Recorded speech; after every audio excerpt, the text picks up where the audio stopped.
Here at GoNut, we build a cause and effect vehicle for children with severe motor impairment to use during their physical therapy sessions. When they push a button during the therapy, the device GoNut will move in the associated directions. So why a cause and effect vehicle?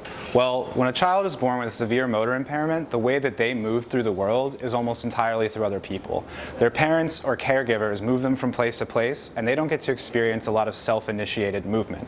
Because of this, they might not develop or strengthen the idea that they can actually move themselves through the world.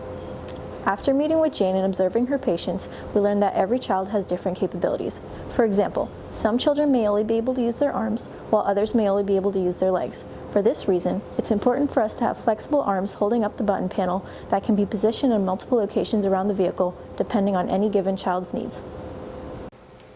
The button panel is the remote control of the vehicle. It connects the cause and effect. One button would represent one specific movement, such as forwards, backwards, rotating, sideways, or diagonally. We are hoping the aesthetic design of the vehicle encourages children's engagement with the vehicle so that they are willing to sit on it and interact with it throughout the entire therapy session. So we came up with the donut design, which makes it cute and colorful. At the same time, the aesthetic aligns with the children's visual development. So the vehicle is controlled by an electronics unit that's housed in the back behind the seat. Inside is a Raspberry Pi that receives all of the commands over Bluetooth from the wireless button panel. The way that it achieves omnidirectional control is with the mechanism wheels.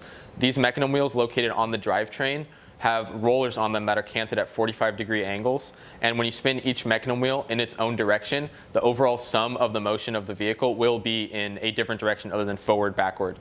For motors, we use these Polulu 12-volt DC motors.